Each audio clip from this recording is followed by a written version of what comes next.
नमस्कार। मैं advocate doctor B Siddharth, MBBS and LLB graduate from Law College, University of Delhi, and worked as a medical legal consultant in Delhi, presently in Jawaharlal Nehru Hospital, Ajmer, Rajasthan, in Department of Medicine. There are certain explanations which I want to give regarding medical negligence. हमारे कुछ doctors साथियों के लिए जो जान जोखिम में डाल के इलाज कर रहे हैं, और समाज के बंधुओं के लिए और सबके लिए ये संदेश है। सबसे पहली बात, अगर आप डॉक्टर्स के इंस्ट्रक्शंस, जो ट्रीटमेंट करने वाले डॉक्टर्स के इंस्ट्रक्शंस हैं, ये जो बातें मैं बता रहा हूँ माननीय सर्वोच्च न्यायालय के कुछ जजमेंट से, वर्डिक्ट से उनका जिस्ट है। इसमें एक केस है, जैसे 2009 में माननीय सर्वोच्च न्यायालय ने आदेश दिया था, मेडिकल नेग्लिजेंस नहीं माना था, Martin F D'Souza versus Mohammad Ishfaq. तो मैं आपको कुछ साइट करता हूँ, जिसमें पहली बात ये है, सार ये है कि अगर मरीज़ खुद अगर होश में है और मरीज़ होश में नहीं हो, तो उसके नज़दीकी रिश्तेदार डॉक्टर्स की टीम के इंस्ट्रक्शंस फॉलो करने से मना कर देते हैं, चाहे वर्बली या रिटर्न में किसी भी प्रकार से, तो जो ट्रीटमेंट करने वाली डॉक्टर्स की टीम है उसको किसी भी रूप में पूर्ण रूपेण जिम्मेदार नहीं ठहराया जा सकता।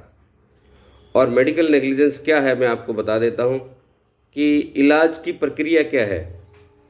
एक लक्षण होते हैं जिसको लेकर के आप डॉक्टर के पास जाते हैं, लक्षणों के आधार पर वो आपका एक डायग्नोसिस बनाता है, डिफरेंशियल डायग्नोसिस बनते हैं पहले कि हाँ ये बीमारी की संभावना है।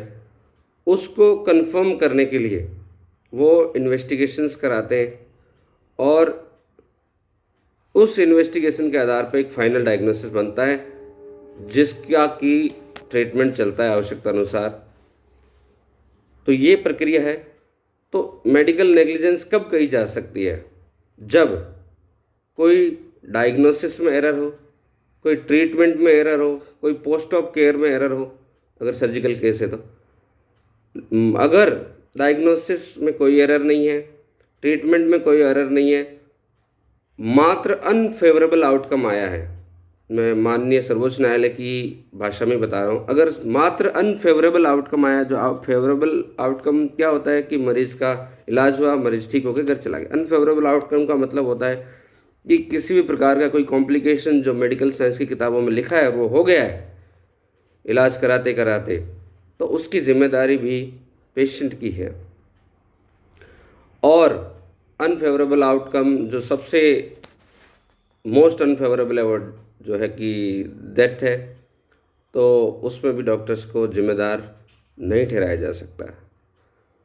तो अभी जो जवाहरलाल नेहरू हॉस्पिटल में जो केस हुआ था, जिनका न्यूमोनाइटिस के लिए ट्रीटमेंट चला, कई सारे कोविड पॉजिटिव और नेगेटिव पेशेंट है जिनका लंग्स, आपको पता होगा कि कोविड की वजह से सीवियरली अफेक्टेड हो जाता है, और एक बीमारी होती है जिसको कहते हैं एक्यूट रेस्पिरेटरी डिस्ट्रेस सिंड्रोम, जिसमें कि सडनली रेस्पिरेटरी डिस्ट्रेस होता है।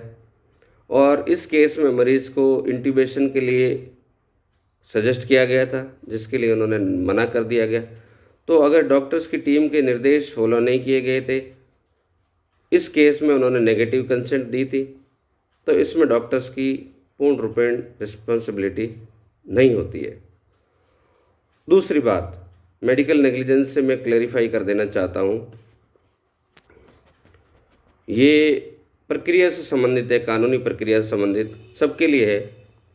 अगर कोई कंप्लेंट प्रोफेशनल्स, डॉक्टर्स जो ट्रीटमेंट करने वाले हैं, चाहे सरकारी हो प्राइवेट हो, उनके खिलाफ फाइल होती है, तो उसको माननीय सर्वोच्च न्यायालय के आदेशानुसार किसी न्यूट्रल एक्सपर्ट से, अनबायस्ड एक्सपर्ट से उसको इन्वेस्टिगेट किया जाता है, उसको देखा जाता है। अगर उसमें कोई डायग्नोसिस में ट्रीटमेंट में या कोई पोस्ट ऑफ केयर में ग्रॉस जजमेंटल एरर दिखाई देती है तो उसको टेनेबल माना जाता है। अदरवाइज़ इस प्रकार की शिकायतों का कोई महत्व नहीं है।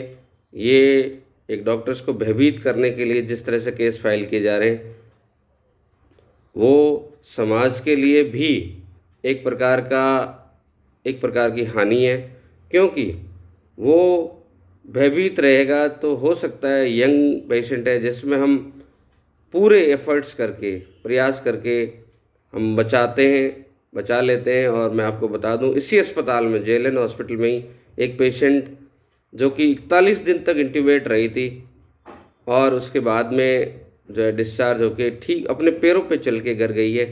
तो अगर आप कोई चाहते हैं उनसे संपर्क करना तो मुझसे संपर्क करें, मैं आपको मिलवा दूंगा और ज़रूरत पड़ी तो उनको मीडिया के सामने भी लाया जाएगा। तीसरी बात मेडिकल नेग्लिजेंस से संबंधित ये है,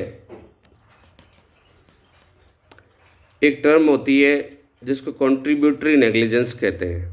कंट्रीब्यूटरी नेग्लिजेंस का तात्पर्य ये है कि मरीज़ के रिश्तेदार तामीदार या तो एक्ट ऑफ कमीशन या एक्ट ऑफ ओमिशन, मतलब ये होता है या कुछ ऐसा करके या ऐसा कुछ नहीं करके किसी भी प्रकार से इलाज में होने वाले निर्देशों की अनुपालना नहीं करते हैं तो उसको कंट्रीब्यूटरी नेग्लिजेंस कहा जाता है और उस केस में मेडिकल नेग्लिजेंस टेनेबल नहीं होती। अंतिम बात यह है कि गीता के दूसरे अध्याय में 47वें श्लोक में लिखा है, कर्मण्य अधिकार वास्ते माँ फलेषु कदाचित। कर्म करने पर हमारा अधिकार है, वो हम करते हैं, फल पे हमारा कोई अधिकार नहीं, किसी का कोई अधिकार नहीं हमारा। ये सार्वभौमिक सत्य है जो हमारी गीता में भगवान श्री कृष्ण ने कहा है। मरीज़ को ये समझना चाहिए कि मनुष्य का शरीर एक बहुत ही जटिल, अति जटिल भगवान की बनाई हुई वो रचना है जिसको आज तक, मैं इंडिया की बात नहीं कर रहा हूँ, पूरे ग्लोब पे इंक्लूडिंग यूएस पूरी तरह से कोई नहीं समझ पाया है। इस पे समझने के प्रयास अभी तक भी जारी हैं। जैसे एक स्थिति होती है, पेशेंट हॉस्पिटल में है, डॉक्टर्स की पूरी टीम खड़ी हुई है, या यूँ मान लो कि वो पेशेंट खुद ही डॉक्टर है, कार्डियोलॉजिस्ट है। कई बार एक कंडीशन आती है जिसको हम वेंट्रिकुलर फिब्रिलेशंस कहते हैं, वेंट्रिकुलर टेकिकार्डिया, वेंट्रिकुलर फिब्रिलेशंस, मतलब हार्ट अचानक से कारण या अकारण इस तरह से फड़फड़ करने लगता है कि वो शरीर में ब्लड पंप नहीं कर पाता।